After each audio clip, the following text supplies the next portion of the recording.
My name's Rex. I got into this whole web of craziness when I met the weirdest girl in the world. I remember Yuna from when I was little. We were neighbors, and she was my best friend.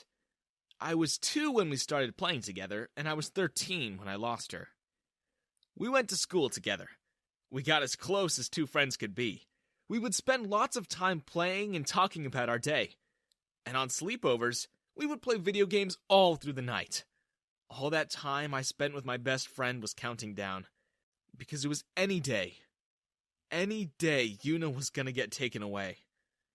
See, Yuna was a baby our neighbor never wanted. Yuna's mom was unmarried, and her parents kept it all a secret.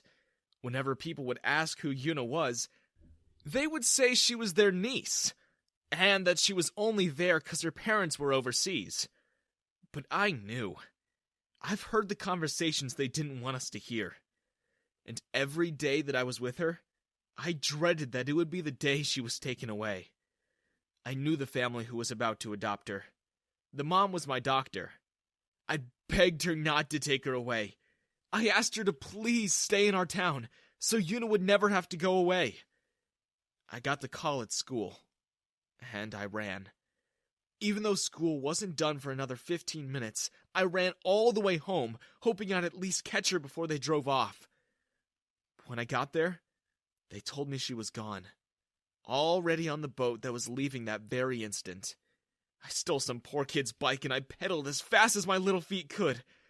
I looked at my watch. It was 4:55. The boat always leaves at 5.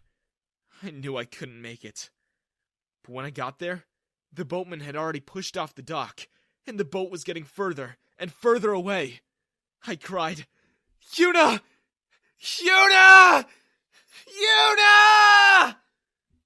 But she never heard me. It took 10 years for me to forget her. Sometimes I remember my childhood's best friend, but I would only remember that I had one, not who she was. Not what we got up to, or the stories we would tell. Fast forward to my 25th birthday. I was having dinner with a few friends, and my girlfriend had just walked out in a tantrum after I told her I wanted to stay out a little more and spend time with the boys. We were on our way to this night market, and I was walking backwards, talking to my friends, when I bumped into something and fell over. "Jeez! Watch where you're going!" That something turned out to be someone. I dusted myself, straightened my clothes, and was ready to apologize for my dumb decision to walk backwards, when I saw who it was. "Do you have any idea how much these things cost? I have an entire hospital ward of children waiting for these toys. Why couldn't you walk normal?" And she blinked, and I stared. "Rex? Yuna." And just like that, the person I missed the most in the world was back in my life. We started hanging out. I'd invite her over, and she'd host game nights at hers.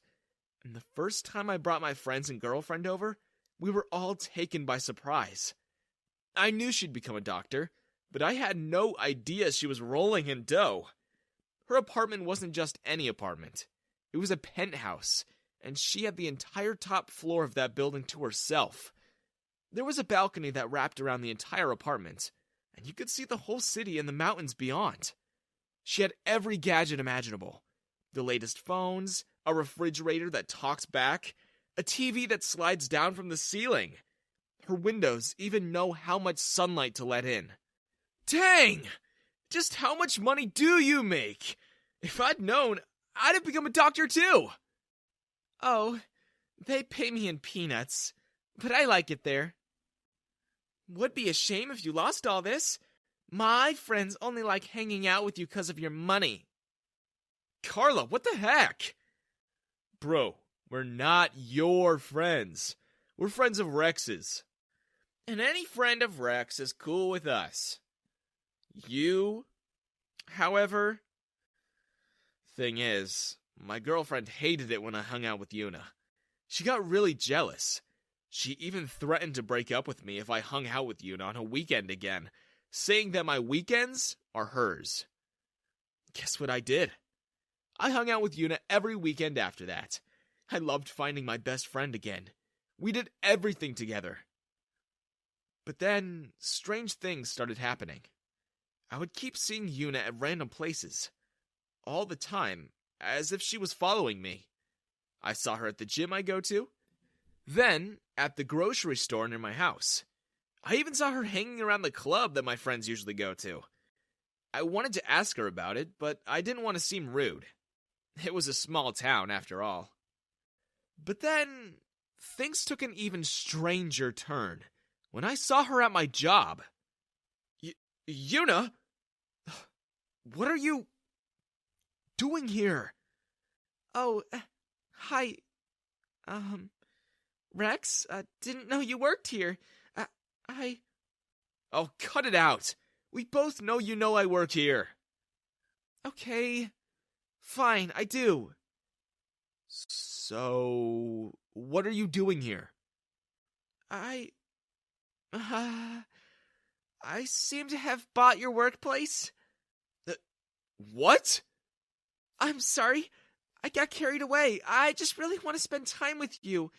And I had a bit of money on my hands, thanks to my inheritance, and... Just how much money did your parents leave you? Now I wish I was the one they adopted.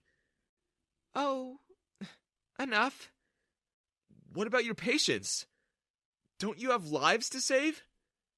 I've decided I'll be a doctor on the weekends. But why? 'Cause I want to be with you. She turned red as soon as she said it, and suddenly she couldn't look me in the eye. So, you're my boss now? You own the company. That's what I wanted to talk to you about. How would you feel about a raise? So this is what having friends in high places feels like, huh? Of course I'd love a raise. On one condition. What is it? I'll do anything. I'll pay you to make me your assistant. Easy. I can, Wait. What? You heard me. I'll double your salary. So without any further explanation, our weird topsy-turvy world began. In the mornings, I would come in and Yuna would greet me with a cup of freshly brewed coffee. She would be waiting by my desk with a selection of bagels and donuts. She would take my phone calls for me and schedule my meetings. On tough afternoons, she would even rub my shoulders and give me motivational speeches. All the while, I felt really weird about it all. Because she was my boss. And she owned the company. And most of all, Yuna had grown up to become a very beautiful, very attractive woman. One day, I tried to ask her out. But before I could even finish what I was about to say, she'd already said yes. We went to a hill that overlooked our city. The town looked really pretty at night. Yuna bought a picnic basket. I brought old photos of us. As we looked at them and laughed at all the stupid things we did when we were young, she kissed me. And then she blushed. She looked really embarrassed. I don't know how to say, will you be my boyfriend? Are you sure? I never thought I'd find you again. And now that I have, I can't let you go again. I'd love nothing more than to be your boyfriend. With Yuna's help, I became successful at my job. In fact, I got so good that Yuna eventually named me CEO. She and I moved in together, and she quit working. She said she wanted to train to be a housewife. For me. She had a strange way of putting things, but I like how straightforward she was. She never did mince words. But one day, as I was heading out of the office, someone stopped me before I got in my car. It was my ex. Yo, wait, dude. I want to talk to you. I don't have time for you. Please steer clear, because I'm about to close my door. She stuck her hand through my car door as I was closing it, hoping she could stop me from leaving. Her hand ended up getting caught when I slammed it closed. Ow! I warned you, didn't I? Now get out of my way! Carla rushed to the front of my car and put her arms outward. Stop! I said I want to talk to you! When I didn't move or open my door, Carla backed up, then ran towards my car, hitting it with her body. She doubled up in pain. Help! Help! He's run me over!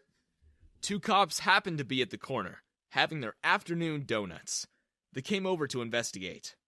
They looked ready to arrest me. I could see Carla smirk behind them as they came up to me and knocked on my window. I simply smiled at the cops. "Officers, that girl is trespassing on company property. She looks like she might be stalking me. She's totally lying about getting hit. I haven't even moved from my parking spot." I pulled out the dash cam and showed them the footage. The cops turned on Carla, and she knew she was in trouble. And before they could shoo her away, she ran. She didn't stop there, though. Carla kept messaging me, dropped calling me in the middle of the night. She would even send Una emails. Then, things went way too far. I woke up when I felt something tickling my nose. My eyes blinked open, and I saw the most horrifying image I had ever seen. Carla was hovering on top of me. Her eyes were sunken and dark. Her eye makeup smudged and caked as if she'd been crying. She had huge, crazy eyes, and she was about to kiss me. I screamed, and I pushed her off the bed. Una came in from the kitchen, and she dropped the pancakes she made at the sight of my ex. What are you doing in our house? To get what's mine! You stole him! He's mine! Get out of here, now! You broke up with me, remember? I didn't mean to. I was jealous. And now she stole you, and I gave myself a glow-up. I took out a loan to pay for my plastic surgery. But you never called me. I'm in so much debt. I have no job. And now that you're a CEO, you can take me back again. You can pay for all my debt. You don't even have to leave her. I can share. Just take me back. No, thank you. Get out of my house or I'm calling the cops. Carla looked like she was gonna attack Una, and so I lunged at her and tied her up to a chair. We had to call 911. She wouldn't stop screaming. After all that craziness, things mellowed out. Una and I are engaged now, and soon, I'm gonna marry my best friend.